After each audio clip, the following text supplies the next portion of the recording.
Hey guys, so today I want to make a quick little video here because today Apple released a new version of their operating system, which is iOS 7 Beta 3 that I do have over here on the right side.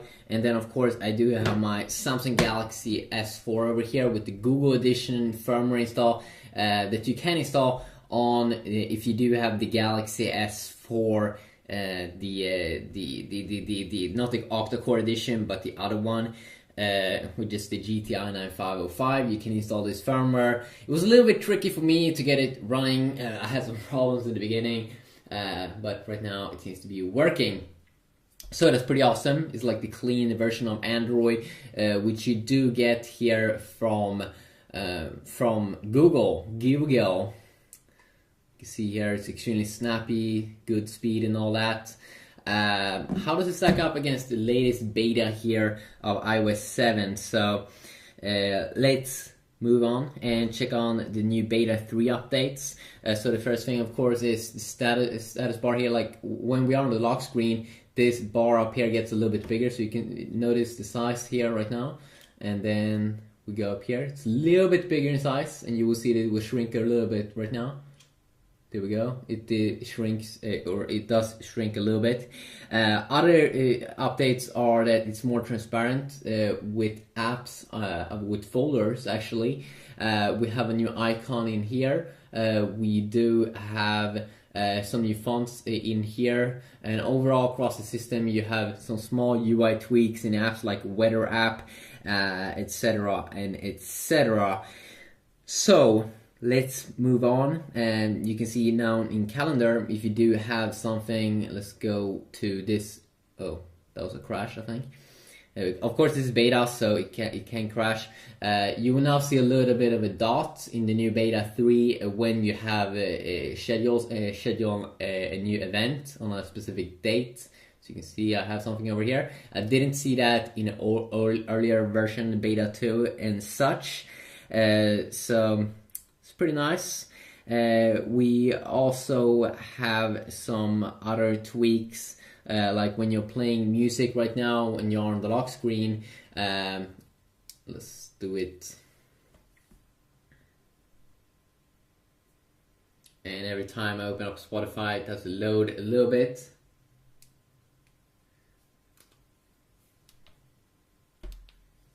So you can see now, you can see the time up there in the middle.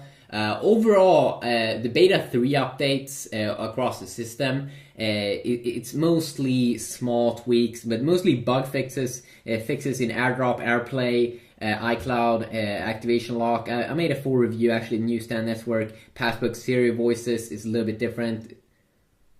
What's up? So the female voice is a little bit different. The system is overall a little bit snappier. You can see here when I go down like this, it has this like drag effect that it didn't have on earlier version or earlier versions.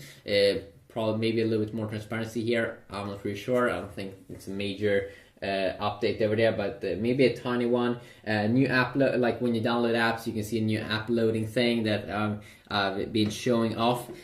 So if you want to see specific videos where I go over specific features, please let me know about that. But of course, here Android 4.3 is extremely clean here. Let's see here when we are on the lock screen. Compare it here against the lock screen. You can have widgets here, which is pretty cool with Android, the latest version of Android, Jelly Bean Android. So I can quickly go to the camera over here, and then I can quickly add more widgets here to the lock screen. Mostly though, it's just Google's widgets, but messaging here could probably be pretty nice. That you have would have a quick access to that. Apple have a similar feature across the system where you can drag up this new control center here, and you finally get some toggles inside of the iPhone experience and their iOS software. So you have some toggles in here like Wi-Fi, Bluetooth, AirPlay mode. You have a cool brightness slider here, which we have been having in Android for a long time now, but finally here it's coming to iPhone. And you can access this on lock screen. You can also disable it. You can't have that many, or you can't have 2 widgets. You cannot, but you do have a quick access to the camera down here at the bottom, so you can just swipe up there to fire up the camera pretty quick.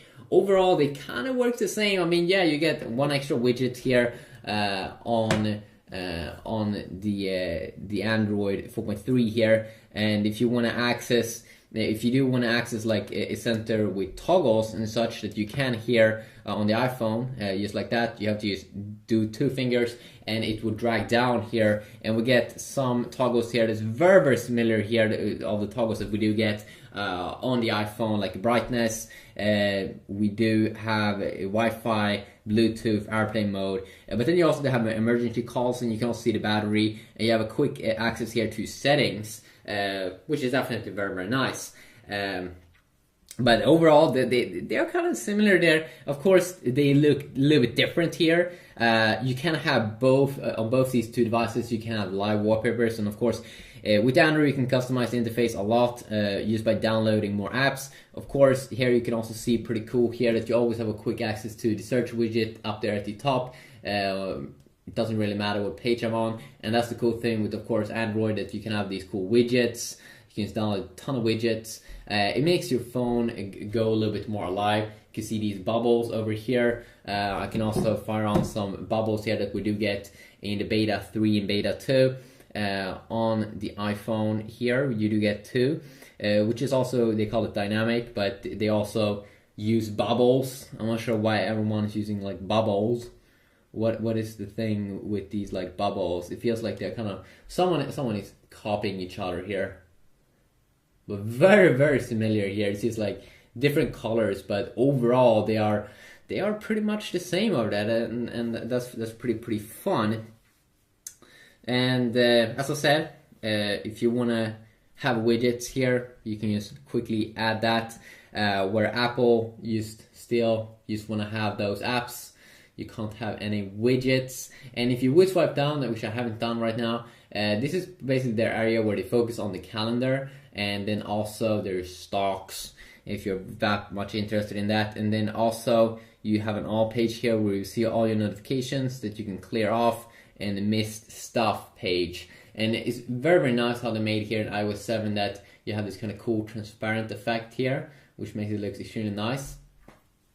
If you want to customize the iPhone even more, then let's hope that it will come out the jailbreak. It probably will come out some kind of jailbreak in the future for the iPhone 5, and you will definitely do enjoy that with iOS 7. And of course, jailbreak is like you're gonna make the device like an Android device that you can have more tweaks and edit more stuff. But usually your iPhone will get a little bit buggy if you are doing so. Of course, both phones come here packed with the big fat place to download a lot of apps. Of course, with Android, we just do have the normal Play Store here. And then, of course, on the iPhone, we do have the App Store. And in general, I would say that many apps still have a little bit of a high quality in iOS. From what I've seen, it seems like developers still are putting down some more time into iOS, because that's probably where they earn some more money. You can also see here that on both phones, I do have like a metal button or aluminum button, I'm not sure, metallic or something. It looks pretty boss. I do like it. I do enjoy it. I think it's awesome. I think it's great. If you want me to make like specific videos comparing the browser, comparing the camera, comparing more gaming, I've made that in earlier videos. But if you continuously want to see that in future videos, please let me know about that, and I will see what I can do. But that can definitely be fun. You can also check out the multitasking area here a little bit. So you double tap on the iPhone, and you have kind of the same system here where you swipe here in iOS 7. Here you go up and down, but overall it's pretty much the same. I'm pretty disappointed with the stock version of Android here that they don't have a quick way to close everything. That's something that you do get in Samsung's TouchWiz, Samsung's own UI that they put on most of their Galaxies 4 that they're selling. But if you buy the Google edition, of course, you won't have that. Here you also have the same kind of system. Swipe and swipe. And I think it's actually a little bit quicker here in Android to remove all of the apps. But in general, that multitasking system is about the same. Of course, if you want to use some voice assistants with Android here, of course you would just use Google Now versus Apple's own Siri, which I probably can make a separate video about, because there's really interesting how many different things you can use it. Usually I just use it for alarm, to set alarms. So I just click on this little button, set alarm at 5 p.m. Setting alarm. And then I can quickly disable it. And the same here goes with, of course, Apple and iOS 7. Set alarm at 8 p.m. Okay, I set an alarm for 8 p.m. And I can quickly disable it. But there's just so much more you can do with this voice assistant. People are controlling their whole house, like lamps and stuff with this, and it's pretty awesome actually. And I might be looking more into that in the future. But it's just a quick little overview, and also letting people that perhaps doesn't know that there's a new beta out. But of course, betas are only for the hardcore geeks and like developers and such. And this new beta mostly contains bug fixes. Of course, Android 4.3 here is extremely stable here, also on the S4. It's really been optimized and such, and that's really awesome. So quickly a video here. Hopefully you enjoy. Leave your feedback down below, and I will see you all in the next one, hopefully. Yeah, peace.